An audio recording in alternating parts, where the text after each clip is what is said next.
नमस्कार विद्यार्थी मित्रांनो. अभ्यासावर बोलू काही या कार्यक्रमाच्या चौथ्या सत्रात मी अजित साने तुमचं अगदी मनापासून स्वागत करतो. स्वयं अध्ययन ह्याच विषयावर आज आपण पुढे जाणार आहोत, अर्थात सेल्फ स्टडी. चला तर मग माझ्याबरोबर लगेचच या सेल्फ स्टडीसाठी.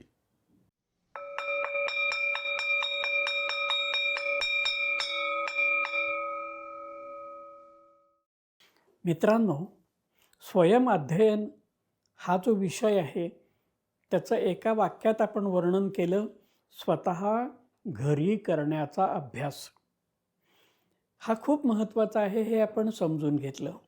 या विषयामध्ये एक महत्त्वाचा मुद्दा असा आहे, त्याला म्हणतात विषयाचं दृढीकरण, म्हणजे तो विषय पक्का होणं.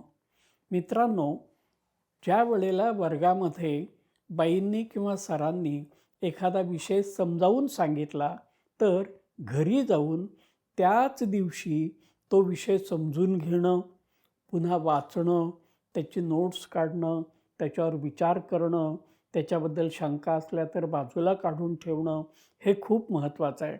अनेकदा असं होतं की बाईंनी किंवा सरांनी सांगितलेला विषय हा त्या दिवशी समजावून सांगितला आणि त्यानंतर त्या विषयाची तासिका एक आठवड्याने आली तर तो विषय आपल्या मनामध्ये कुठेतरी बाजूला पडतो. तो विषय पक्का होणं, त्या विषय पक्का होणं यासाठी मी शब्द वापरला दृढीकरण. म्हणून ज्या दिवशी आपल्याला शिकायला मिळालं त्या दिवशी घरी गेल्यावर तो विषय पुन्हा वाचणं हे महत्त्वाचं आहे. मित्रांनो, आपल्या अभ्यासामध्ये प्रश्नांच्या प्रकारानुसार अभ्यास करणं याला खूप महत्त्वाचं आहे. आता पहा की तुम्ही या विषयावर कधी विचार केला आहे का? किती प्रकारचे प्रश्न आपल्याला तयार करावे लागतात, त्यांची उत्तरं लिहावी लागतात. त्या प्रत्येक विषयाचे प्रश्न वेगळे असतात. काही प्रश्न असे असतात की एका वाक्यात उत्तरे द्या, गाळलेल्या जागा भरा, जोड्या लावा. हे प्रश्न असे आहेत की ते एक प्रश्न जर लिहिला आणि त्याचा एक गुण असेल तर तो आपल्याला पैकीच्या पैकी मिळतो आणि ते आपलं ध्येय आहे. मग ते कसं करणार आपण अभ्यास त्याचा अर्थ प्रत्येक ओळीमध्ये एक प्रश्न दडलेला असतो हे लक्षात घेऊन सूक्ष्म वाचन करणं.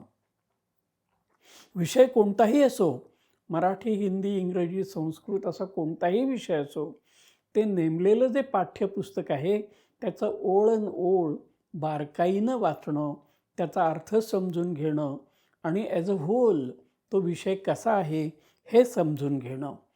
उदाहरणार्थ पहा की एसे टाईप क्वेश्चन, 6 मार्काचे प्रश्न, 8 मार्काचे प्रश्न, 15 मार्काचे प्रश्न, हे प्रश्न असे असतात की त्यामध्ये अभिव्यक्ती म्हणजे एक्सप्रेशन याला खूप महत्त्व असतं आणि म्हणून फक्त माहिती विचारणारे प्रश्न आपल्याला सोपे वाटतात, ते महत्त्वाचे आहेतच, पण अभिव्यक्तीचे प्रश्न जे आहेत ते आव्हानं आहेत.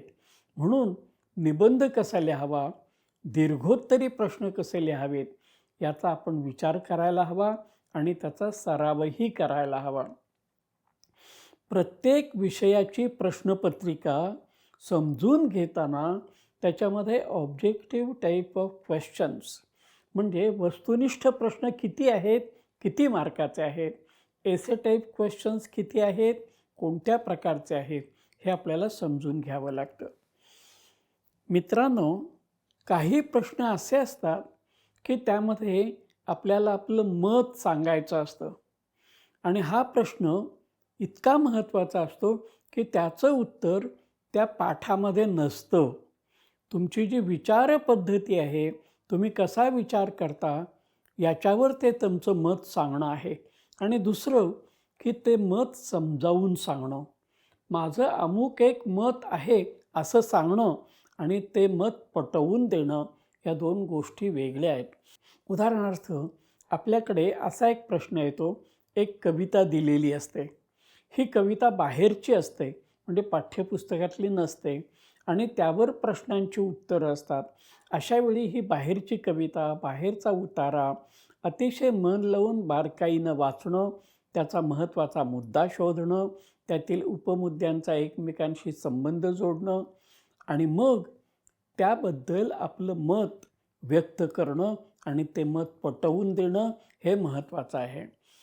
अशा वेळेला तुम्हाला एक महत्त्वाचं तंत्र सांभाळावं लागतं की मत समजावून सांगताना फार मोठा घास आपण घेतोय असं वाटायला नको.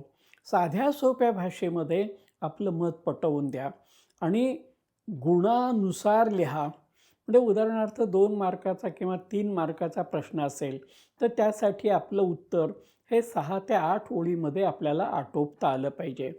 तेव्हा एका वाक्यात उत्तरे द्या यासाठी किती वेळ द्यायचा, 2 मार्काच्या आणि 3 मार्कांसाठी किती वेळ द्यायचा, याचा अभ्यास आपण घरी करायचा असतो. परीक्षेच्या हॉलमध्ये उत्तरपत्रिका सोडवताना नव्हे. म्हणून याला स्वयंअध्ययनामध्ये, घरच्या अभ्यासामध्ये खूप महत्त्व आहे.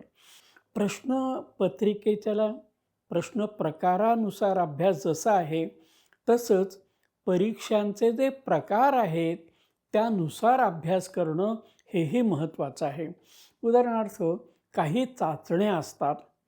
या चाचण्या 10 मार्काच्या, 20 मार्काच्या असतात. तर काही 6माही परीक्षा, वार्षिक परीक्षा या 80 मार्कांच्या, 50 मार्कांच्या अशा असतात. तेव्हा त्यासाठी आपल्याला वेगळा वेळ काढावा लागतो आणि त्याचं वेळापत्रक अभ्यासानुसार ठेवावं लागतं. म्हणून मित्रांनो लक्षात ठेवा की जेव्हा अभ्यासाचं वेळापत्रक आपण तयार करतो त्यावेळी परीक्षांचं वेळापत्रक आपल्या डोळ्यासमोर असायला हवं. तोंडी परीक्षेचा अभ्यास कसा करायचा, प्रयोग परीक्षेचा अभ्यास कसा करायचा हे सुद्धा आपण आपल्या नेहमीच्या अभ्यासामध्येच लक्षात ठेवलं पाहिजे. घरच्या अभ्यासामध्ये उत्तरपत्रिका लेखनाचं तंत्र हे आपण ठरवलं पाहिजे. जसं दिसामाजी काहीतरी ते लिहावे, जसं प्रसंगी अखंडित वाचित जावे हे महत्त्वाचं आहे, तसंच रोजच्या रोज काहीतरी लिहिलं पाहिजे. लिहिण्याचा सराव आवश्यक आहे. आपल्याला वेगानं लिहिता आलं पाहिजे आणि अक्षरही चांगलं असलं पाहिजे. 2 ओळींमध्ये अंतर ठेवणं, 2 शब्दांमध्ये अंतर ठेवणं, विरामचिन्हांचं भान ठेवणं, परिच्छेद पाडणं ह्या गोष्टींना उत्तरपत्रिकेमध्ये खूप महत्त्व असतं. मित्रांनो हे तंत्र एकाएकी घडत नाही. त्यासाठी रोज सराव करावा लागतो आणि अभ्यासात आवश्यक आहे सातत्य. लहर आली आणि अभ्यास केला नाही असं नाही. आपल्याला सातत्य पाहिजे. रोजच्या रोज अभ्यास करायचा आहे आणि कशाचा अभ्यास करायचा हे आपण ठरवलं पाहिजे. तेव्हा मित्रांनो लक्षात ठेवा सातत्य याचा अर्थ रोजच्या रोज अभ्यास करणं असा आहे. या सातत्यामध्ये आणखीन एक महत्त्वाची गोष्ट आहे. कोणीतरी सांगितलं म्हणून अभ्यास करायचा नाही. आपण स्वतःहून अभ्यास करायचा. अनेकदा असं घडतं की आई बाबा आपल्याला म्हणतात अरे तू अभ्यास केला नाही. ही आपली फार मोठी चूक आहे. आपण स्वतः होऊन अभ्यास करणं, मनाशी म्हणणं मी आता अभ्यास करतो आणि अभ्यासाला सुरुवात करणं याला महत्त्व आहे. आणि त्यात सातत्य याचा अर्थ असा की समजा आठवड्याचे 5 किंवा 6 दिवस आहेत तर त्याच्यामध्ये रोज कोणत्या ना कोणत्या तरी विषयांचा अभ्यास करणं, त्याचं वेळापत्रक आखणं आणि त्या वेळापत्रकाप्रमाणे अभ्यास करणं. मित्रांनो घरचा अभ्यास आणि गृहपाठ या 2 गोष्टी भिन्न आहेत. घरामध्ये तुम्ही ज्या वेळेला अभ्यास करता त्यावेळी शाळेमध्ये बाईंनी किंवा सरांनी घरी करण्यासाठी म्हणून जो अभ्यास दिलेला असतो तो संपल्यानंतर आपण जो अभ्यास करायचा असतो तो म्हणजे अभ्यास. अभ्यास म्हणजे घरी स्वतः होऊन केलेला अभ्यास आणि त्यामध्ये असणारं सातत्य. लक्षात ठेवा याला अभ्यास म्हणायचं.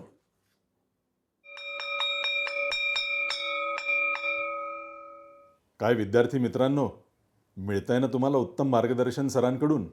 अहो मग वाट कसली बघताय? ह्या कार्यक्रमाची लिंक तुमच्या मित्रमैत्रिणींना आणि अगदी शिक्षकांना देखील शेअर करा. आणि आमचा हा चॅनल लाईक आणि सबस्क्राईब करायला विसरू नका. परत भेटूया पुढच्या भागामध्ये सरांचं मार्गदर्शन घेण्यासाठी. नमस्कार.